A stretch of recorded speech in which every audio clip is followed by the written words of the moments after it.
শিউলি, ইনি কে? আমি রানা। আমি শিউলিকে ক্লাস 5 থেকে ভালোবাসি। শিউলি, তোমার লাভার আছে, তুমি আগে বলনি তো? আরে এখনো আছে, কে বললো? ও আগের পাড়ায় যখন থাকতাম তখন ছিল। এমন বদ একটা ছেলে, মুখ চোখ দেখে বুঝতে পারছো না? দিয়েছি ঘাট ধরে একেবারে তাড়িয়ে। যতই তুমি তারাও শিউলি, তোমাকে তো হাতছাড়া করা যাবে না। তুমি বাপ মায়ের এক মেয়ে, অনেক টাকা তোমাদের। আর তুমি যা বোকা, একটু পটালেই পটে যাবে, আমি জানি। এই দাঁড়িয়ে তুমি এখনো দেখছো কি? হ্যাঁ, তোমাকে যেতে বললাম না? বেরো বেরো এক্ষুনি। बाबूजी ने कहा गाँव छोड़ दो, सबने कहा पारो को छोड़ दो, पारो ने कहा शराब छोड़ दो, और तुम कह रहे हो कि हवेली छोड़ दो। एक दिन आएगा जब वो कहेगा ये दुनिया ही छोड़ दो। पारो, I love you, Paro, I love you, पारो। ন্যাকামি হচ্ছে, এইসব করে ভেবেছিস আমাকে পটিয়ে নিবি?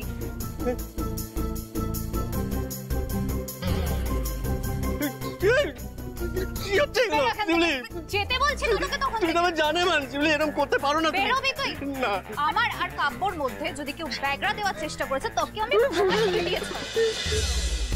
বলো না। আরে শিউলি, আরে শিউলি।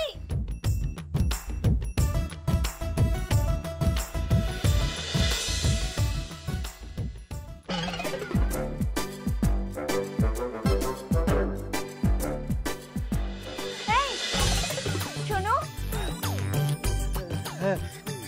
আমি না তোমার কান্না দেখেই বুঝেছি তুমি শিউলিকে কতটা ভালোবাসো। তুমি বুঝতে পেরেছো? জানো তো শিউলি শুধু বুঝতে চাই না। আমি জানো তো আমি কত রকম প্ল্যান করেছিলাম, মানে বিয়ের পরে কি কি করবো না করবো, সব শেষ হয়ে গেল, সব শেষ।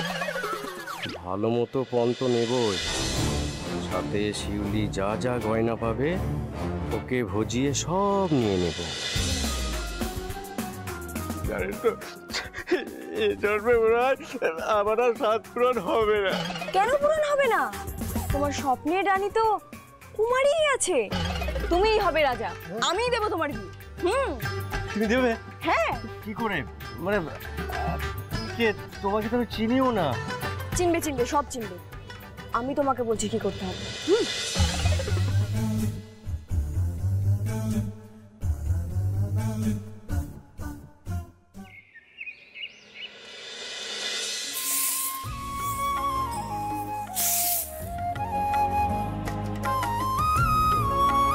শোনো।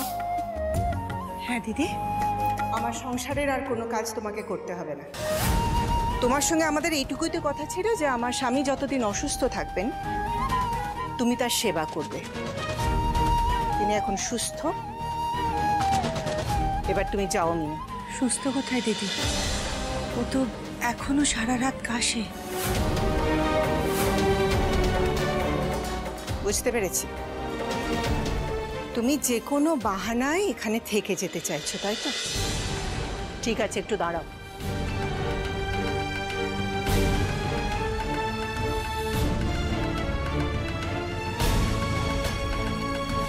এদিকে এসো। তুমি একটু ওকে পরিষ্কার করে বুঝিয়ে দাও তো, তুমি সুস্থ নাকি অসুস্থ? কি হলো, চুপ করে আছো কেন? বলো, তুমি সুস্থ নাকি অসুস্থ, কোনটা?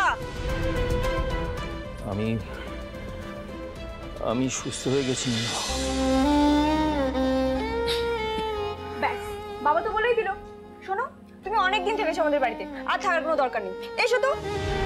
আর শোনো, প্রত্যেক মাসের শেষ রোববারগুলোতেও তোমার আসার কোনো দরকার নেই, বুঝতে পেরেছো? কি মা, ঠিক বলছি তো? দিদিমা বাড়িতে নেই, মানে ও একটু আসুক, ওকে দেখে তারপর না হয়। কেন, কিসের জন্য? দেখো, আমি এগুলো না একদম মানতে পারবো না। তুমি ওকে এখান থেকে যেতে বলো। রত্না, বলছি দিদিকে আসতে দাও না, মিনুকে তো যেতেই হবে। যাওয়ার আগে অন্তত একবার মেয়েটার সঙ্গে দেখা করে যাক। কি বললে? তুমিও? দুজনে এক সুরে কথা বলছো?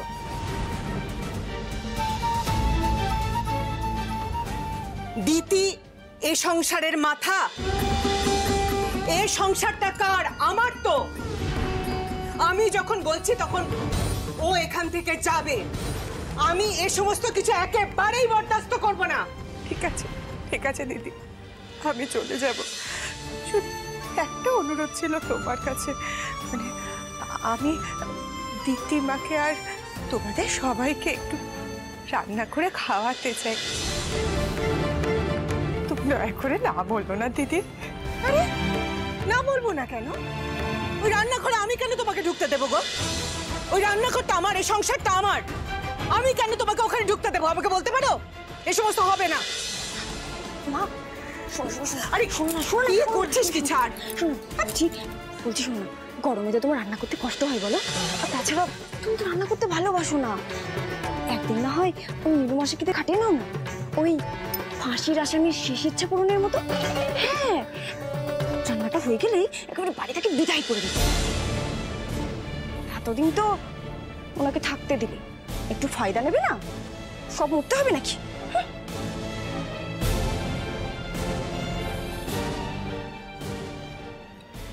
ঠিক আছে, রান্না হবে, খাইয়ে দাইয়ে সঙ্গে সঙ্গে এখান থেকে যেন চলে যাওয়া হয়। আমাকে যেন দ্বিতীয়বার এই কথাটা না বলতে হয়। মাথায় থাকবে তো? হ্যাঁ দিদি।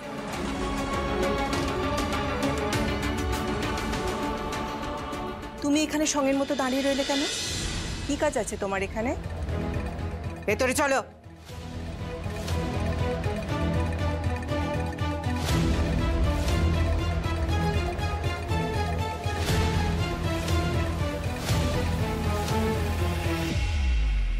দিদিমা, আজকে আমি তোকে নিজের হাতে রান্না করে খাওয়াবো, প্রাণ করে। কে জানে আর কোনোদিনও সুযোগ পাবো কিনা।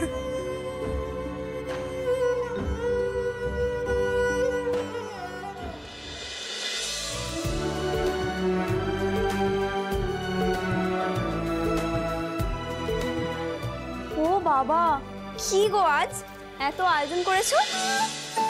মায়ের রেঁধেছে সব, খাওয়া ভালো করে। যা, তোমায় একটু হাত ধুয়ে এসে খা গিয়ে।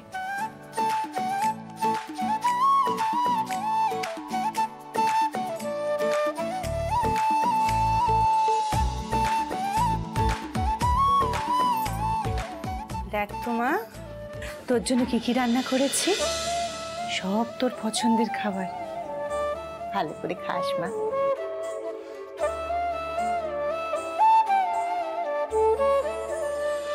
বাবা, তুমি এমন করে বলছো যেন এতদিন দিদিকে কিচ্ছু খেতে দিইনি, আমি একেবারে উপোস করিয়ে রেখেছিলাম। এখন তুমি খাওয়াচ্ছ বলে ওর পেটটা ভরছে, তাই তো মিনু? ছি ছি ছি দিদি, সে কথা হবে কেন? তোমরাই তোকে ছোট থেকে বড় করেছো খাইয়ে দাইয়ে। তোমাদের কাছে থাকলে যে ওর খাওয়া পড়ার কোনোদিনও অসুবিধা হবে না, সেটুকু বিশ্বাস ছিল বলেই তো ওই দুধের শিশুটাকে তোমাদের কাছে রাখতে পেরেছি।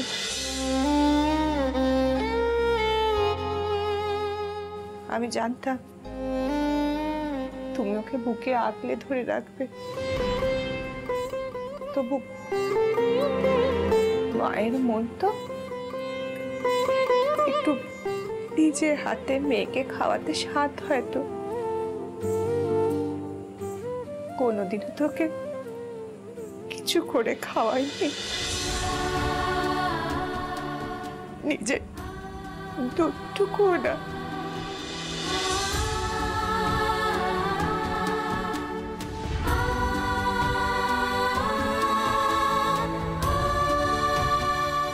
এতগুলো জন্মদিন গেল, একবারও ওকে দেখে কিচ্ছু খাওয়াতে পারিনি। আজ মেয়েটাকে একটু খাইয়ে সেই স্বাদটা পূরণ করে, জানি তোমাদের ঋণ কোনোদিন শোধ হবে না, তবু যেটুকুনি পারে তোমাদেরকে খাইয়েও সেই ঋণটা শোধ করি।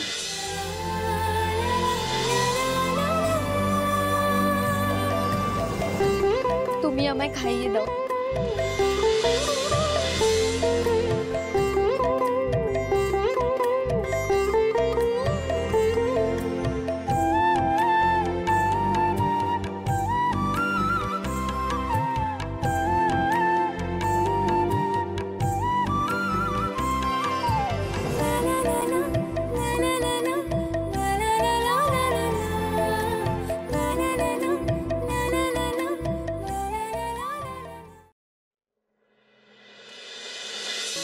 গাইস, আজকে হচ্ছে কাপু দাদার আইবুড়ো ভাত, স্পেশাল সব রান্না করেছে মামি। কি তোমাদের তোকে লোভ লাগছে তাই তো? আচ্ছা দেখো, তোমরা কে বলতে পারো আচ্ছা কত রকমের পদ হয়েছে? এই চুপ কর তো। এরকমের পদ হয়েছে? আচ্ছা গিনি কি শুরু করেছো বলো দেখি। হ্যাঁ, আমার তো বুকে ব্যথা উঠে যাচ্ছে। এই সব কিছু তোমার মাথা থেকে এসেছে না? হ্যাঁ না মশাই, মেনু আমরা সকলে মিলে ঠিক করেছি। উফ, সকলে মিলে সর্বনাশ! এত খাবার কেউ আয়োজন করে? আমার ছেলে এত খায়? আমার ছেলে তো পাখির আহার, এত আয়োজনের কোনো মানে আছে? খবরদার বলছি, আমার ছেলের খাবারে একদম নজর দেবে না তুমি। আচ্ছা দাদা, আজ তো একটা স্পেশাল ডে নাকি? হ্যাঁ দাদা, আজকে আমাদের বাড়ির বড় ছেলের আইবুড়ো ভাত। আজকে হেলথ নিয়ে ভাবলে হবে না, আজকে আমাদের বাড়ির বড় ছেলে কবজি ডুবিয়ে খাবে। আরে দূর, হেলথ নিকুচি করেছে, আমার কবজি মাটির ভেতর ঢুকে যাচ্ছে। হেলথ করছে, ভাবতে পারছি না। আমার যে বাজেট ছিল পুরো বেড়ে যাচ্ছে, বেড়ে যাচ্ছে। না যাক বললে তো হবে না, বাজেট বলে তো একটা কথা আছে, সেটা তো মাথায় রাখতে হবে। বসে বসে কি দেখছো? যাও দাদাভাইকে ডাকো।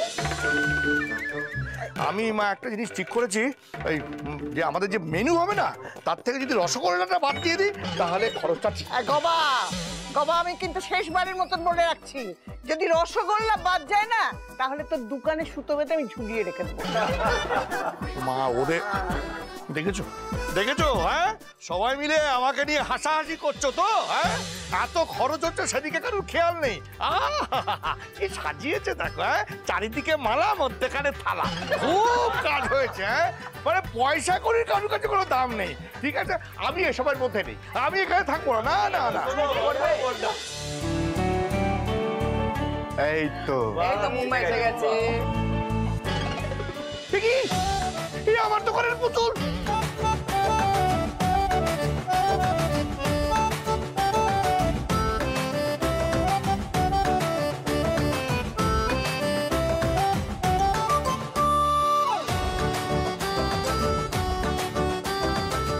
কি গো বাবা, তুমি দাদাভাইকে পুতুল ধরিয়ে দিলে?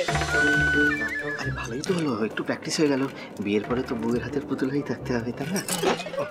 এই এটা আমার বিয়ের ঘরের ছেলে পুতুলটা পড়েছিল, তুই আমাকে না জানিয়ে বুম্বার জন্য নিয়ে চলে এলি, বুম্বাকে পরিয়ে দিলি।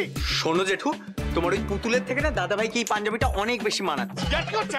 ইয়ার কি হচ্ছে? আমি পই পই করে বারণ করলাম, দোকান থেকে কোনো জিনিস আনা যাবে না। এই যে বড় মামা বলছি, দোকানটা তো তোমার, পুতুলটাও তোমার, ছেলে তো তোমারই, লসটা তো আমারই। এটা যদি আমি দোকানে বিক্রি করতাম আমার তো প্রফিট হতো কিছু নাকি। তুমি ছেলেটাকে খেতে দেবে? ছেলেটাকে খেতে? হ্যাঁ, তাড়াতাড়ি খাইয়ে দাও, তাড়াতাড়ি বসো। খাওয়া দাওয়া শেষ হলে এই পাঞ্জাবিটা খুলে দিবি, এই চট করে দোকানে দিয়ে আসবি। এই চুপ চুপ চুপ, ও পাঞ্জাবি পাঞ্জাবি করে একটা বাড়ি মাথায় তুলছে। অসহ্য খাও বৌমা, খাও খাও খাও।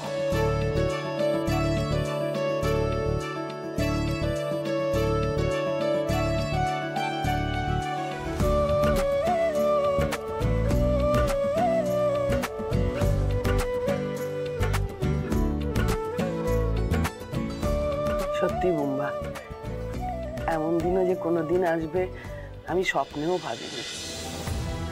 আমার বৌমা আসবে বাড়িতে, সবটা কিরকম স্বপ্ন স্বপ্ন মনে হচ্ছে। স্বপ্ন তোমার স্বপ্নই থেকে যেত, যা হয়েছে ওই ঘটক দিদির জন্য হয়েছে। দাদা, কপালে যখন বিয়েটা লেখা ছিল তখন হতোই, হ্যাঁ আজ না হলে কাল হতো, এই ঘটক ঠিক না করলে অন্য কোনো ঘটক ঠিক করতো, কিন্তু কপালের লিখন খণ্ডানো যেত না। ঈশ্বর চেয়েছেন বলেই হয়েছে।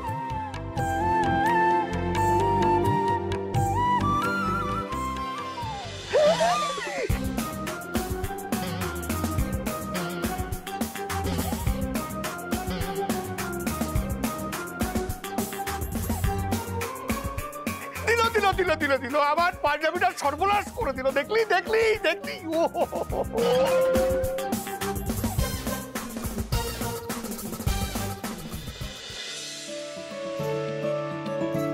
বড় মা, ও বড় মা, সব এনেছিস? পিস মিলে এনেছিস? মা আমরা ঠাম্মাকে বসতে দে, ঠাম্মাকে বসতে দে। সব নিয়ে এসেছি। দেখে আমি লিস্টগুলো মিলিয়ে দিই। দেখা দেখাও। হ্যাঁ আর বলছি যে মা, আপনারা না এই লিস্টটা ভালো করে মিলিয়ে দেখে নেবেন। যদি কিছু ভুলে গিয়ে থাকি বলবেন, দোকান থেকে গিয়ে নিয়ে আসবো। আরে দোকান বন্ধ হলে দোকান খুলিয়ে আনবো। শালা বাবুর বিয়ে বলে কি হলো, কিছু ভুলে গেছি? তুমি বলোনি, আমি ভুলে গেছি। হ্যাঁ মা, আপনি তো মনে রাখতে বললেন, আমি তো পুরো ভুলে গেছি। ঘটক বিদায়ের টাকাটাই তো দিইনি।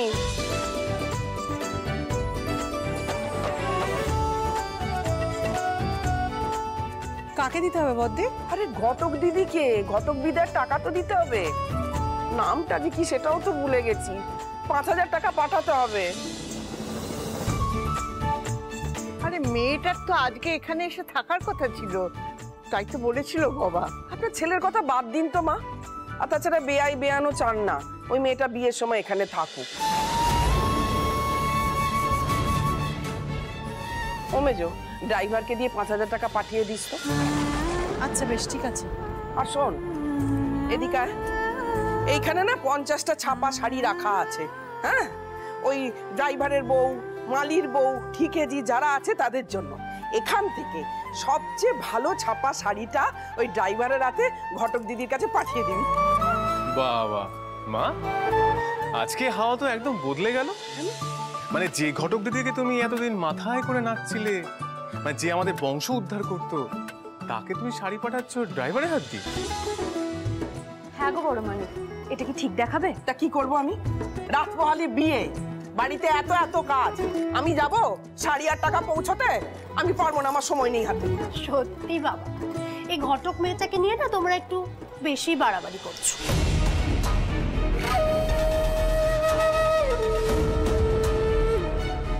বাবা যে বলছিল ওনার মতো সঞ্চয়ী মেয়েকে নাকি এই বিয়েতে থাকতে হবে, আগের দিন থেকে থাকতে হবে। তা কি করে থাকবে?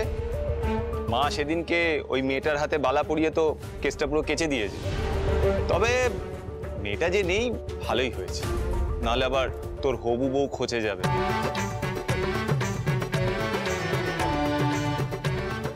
বলছি ড্রাইভারের হাত দিয়ে পাঠাবে? মানে খালি গাড়ি যাবে আসবে, বাবা জানতে পারলে কি হবে? তো করবোটা কি? কাকে পাঠাবো? সবাই যে যার কাজে ব্যস্ত।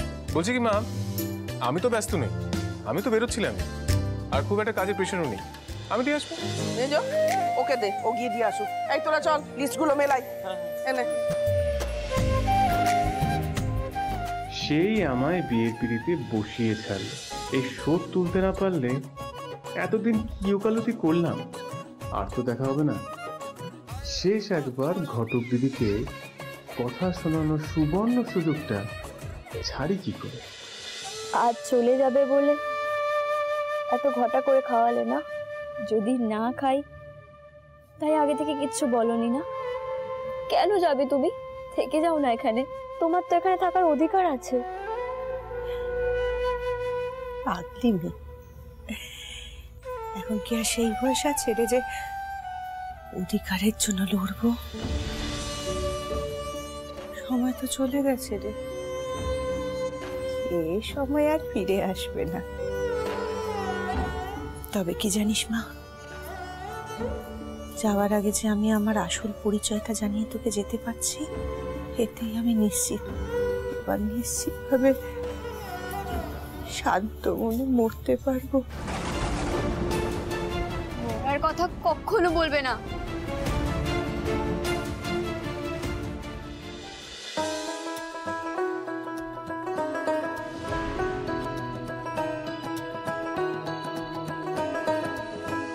সে যায় প্রেম ছড়াতে, ভালোবাসার হাসি মাখতে ঠোঁটে,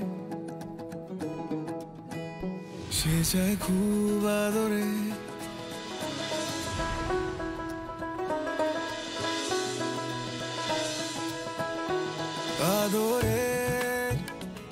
যে আমার ফ্যামিলিকে বাঁচিয়েছে, ঠাম্মার পিসুমণিকে বাঁচিয়েছে, তাকে আমার বাড়ি থেকে একটা ছাপার শাড়ি দেওয়া হবে? এরকম কেউ দেয়? মায়ের যত অদ্ভুত কাণ্ড। আরে এতে তো আমাদের পরিবারের নাম খারাপ হবে। এই মেয়েটাকে এইভাবে ছাপা শাড়ি দেওয়া যাবে না। ও আরো ভালো কিছু ডিজার্ভ করে। আমি একটা ভালো দেখে শাড়ি কিনে নিয়ে যাব, বলবো মা পাঠিয়েছে। মালা বদল হয়ে যায়। তোমাদের মা মেয়ের এই সমস্ত আদর সোহাগের পর্ব শেষ হলে তুমি তারপর এসো মিনু। অনেক হয়েছে মিনু, অনেক তো হলো, আর ভাল লাগছে না, বিশ্বাস করো। এবার দয়া করে দিতেই হবে। এইভাবে বলো না মা, যাচ্ছে তো চলে। এভাবে কড়া কথা বলে কেন মনে কষ্ট দিচ্ছ? ও এই জন্যই বলে যে পরের মেয়ে পরেরই হয়। সে তুমি তাকে যতই বুকের রক্ত সেচে বড় করো না কেন, সে পরই থাকবে। হ্যাঁ রে দিদি, কোথায়? এতদিন হয়ে গেল, কোনোদিনও তো আমার কষ্টে আমি তোর চোখে জল দেখিনি। কবে যে তোর বিয়ে হবে, কবে যে তুই আমার ঘাট থেকে নামবি, আমি এত কষ্ট করে, এত কান্ড করে একটা বিয়ে ঠিক হলো, সেটাও ভেস্তে গেল। সারাটা জীবন এমনি করে তুই না আই বুড়ো হয়ে আমার ঘাড়ের উপরেই চেপে থাকবি। কে নিয়ে গিয়ে রাখবে তোকে? কে রাখবে বল? তোর নিজের মা, তার সাধ্য আছে, নিজেরই তো চাল চুলো ঠিক নেই, সে দেখবে তোকে। অথচ তুই ওই মা মা করে নিজের পায়ে নিজে কুড়ুল মারলি। শব্দ সরেখান থেকে।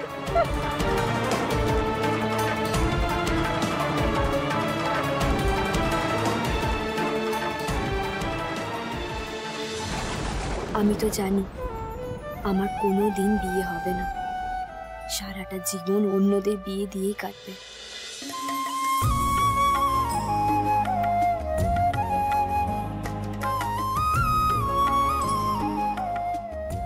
আশা করছি এটা ভালোই লাগবে।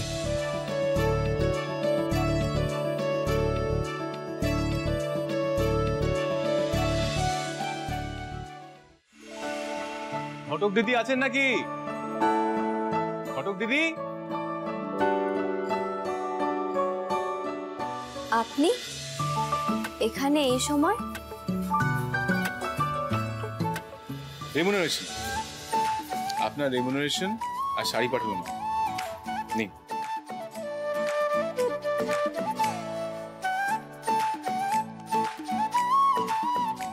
কাকিমাকে আমার তরফ থেকে অনেক ধন্যবাদ জানাবেন। আর আপনি কষ্ট করে না আসলেই পারতেন, কারোর হাতে পাঠিয়ে দিলেই তো হতো। আপনি তো আর আমার আশেপাশে ঘুরঘুর করবেন না। আমার যা সর্বনাশ করার তা তো আপনি করেই দিলেন। আপনি আপনার চ্যালেঞ্জ জিতে গেলেন, তাই ভাবলাম দেখেই যাই আপনি কতটা খুশি।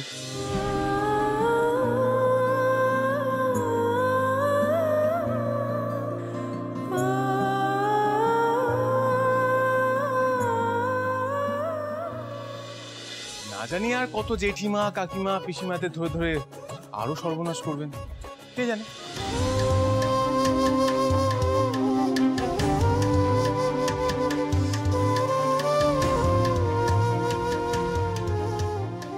মেয়েটার ব্যাপারটা কি? সারাক্ষণ তো কথার খই ফুটে মুখে, আজ কুলু পেটে গেছে কেন? বুঝেছি বুঝেছি, এখন আর আমাকে পাত্তা দেবেন কেন?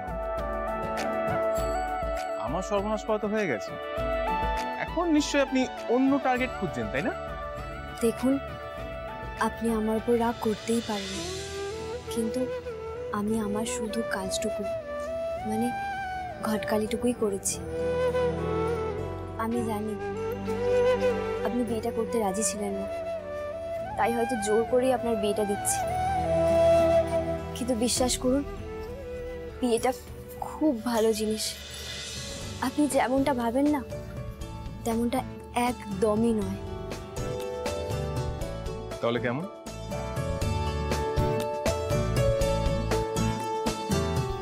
দুটো মানুষ একে অপরকে ভালোবেসে সারাটা জীবন একসাথে থাকে, এর থেকে ভালো আর কি হতে পারে বলুন তো? যে মনের মানুষকে পায় না সেই না পাওয়ার কষ্টটা বোঝে কাব্যবাবু।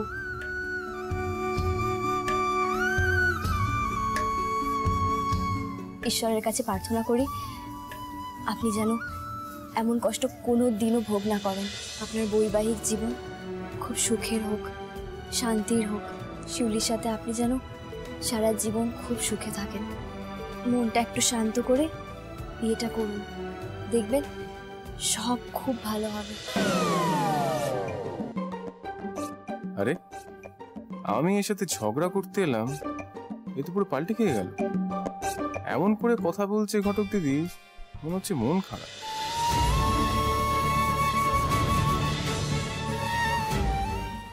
এমন শান্ত ব্যবহার তো এক্সপেক্ট করিনি এর কাছে। অমন করে হাঁ করে কি দেখছেন আপনি? এর মাথা স্ক্রু ঢিলে জানতাম, আজকে সবটাই খুলে পড়ে গেল নাকি? কি কিছু বললেন? না, আপনি ভীষণ আনপ্রেডিক্টেবল। আপনি কখন কি করেন, কখন কি বলেন না, কোনো সুস্থ মানুষ বলতে পারবে না। আমার জীবনটা যে কতটা অদ্ভুত সেটা যদি আপনি জানতেন।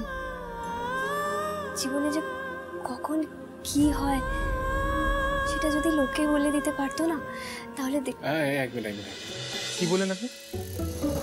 কি বলেন একবার বলুন। কিছু না, কাল আপনার বিয়ে, এখানে দাঁড়িয়ে আর সময় নষ্ট করবেন না, আপনি আসুন এখান থেকে। মাথাটা হাফ খারাপ ছিলই, এবার মনে হচ্ছে পুরোই গেছে। এই মেয়ের মুখে এরকম ফিলোসফিক্যাল কথাবার্তা।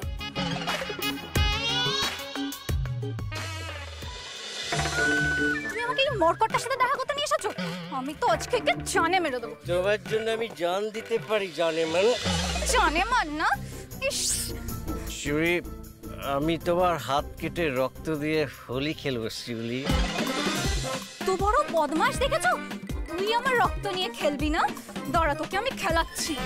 বাবা, আমি শেখালাম নিজের রক্ত দিয়ে তোমার নাম লিখবো, আর মাতালটা বলে কিনা তোমার রক্তে হোলি খেলবো। আরে ও ঘাবড়ে গিয়ে ভুলভাল বলে ফেলছে শিউলি। কাল আমার বিয়ে আর আজ এসে আমার সাথে মাতলামি হচ্ছে। হ্যাঁ, একদম চুপ শিউলি, বেশি কথা নয়।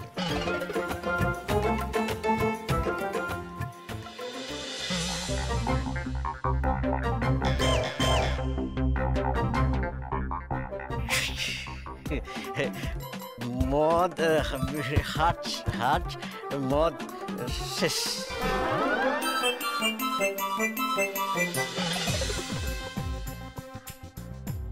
মদ খেয়ে আমার হাট শেষ। মদ খেয়ে তোর হাবি যাবি বকা না? দাঁড়া, তোকে বোঝাতে খুলে একদম শেষ করে দেবো। ও কি বলতে যাচ্ছে তুমি বুঝতে পারছো না?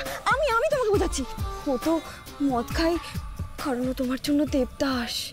হ্যাঁ, আর তুমি তো শিউলি নও, তুমি তো পারো। হ্যাঁ, তোমাদের ভালোবাসার কাহিনী পৃথিবীর সকলের মনে থাকবে। তোমাদের ভালোবাসার গল্প লোকের মুখে মুখে রইবে। সঞ্চালিনা ভার্সালি তোমাদের এই সিনেমা বানাবে।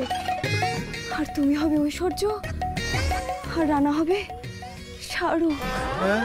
শাহরুখ যেমন ঐশ্বর্যের শ্বশুর বাড়ির সামনে পড়েছিল, ঠিক তেমনই তুমি কি চাও রানাও তাই করুক? এই, তুমি মরার কথা বলছো কেন? তুমি আমাকে পাপ দিতে চাও নাকি? না না শিউলি, শোনো শোনো শোনো, রানা তোমাকে না খুব ভালোবাসে। হ্যাঁ, খুব ভালোবাসে। ও তোমার জন্য শুধু মদ কেন, ও ভাত খাওয়া ছেড়ে দেবে, শুধু মুড়ি খেয়ে থাকবে। হ্যাঁ, শুধু মুড়ি। রানার প্রেম যে অমর।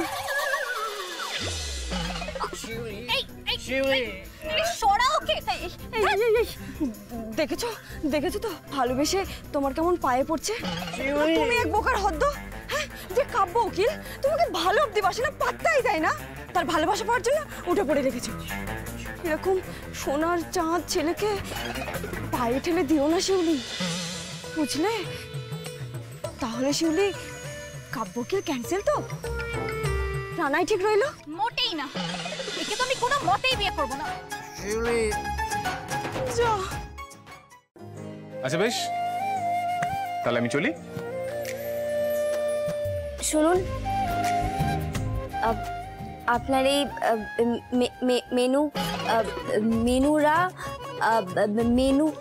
মেনুরা ধ্যাৎ। বুঝেছি বুঝেছি, রেমুনারেশন।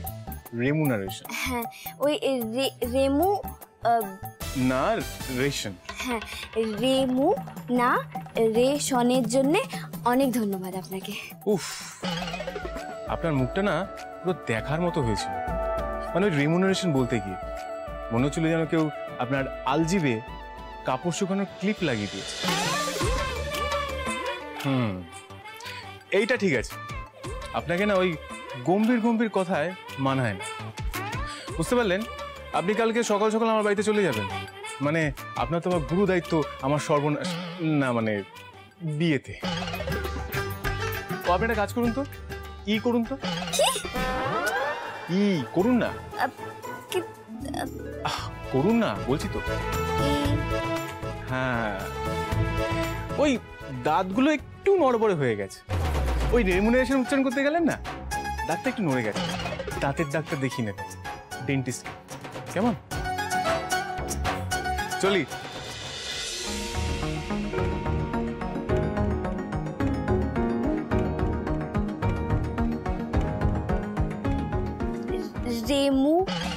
রেমু না রেশন।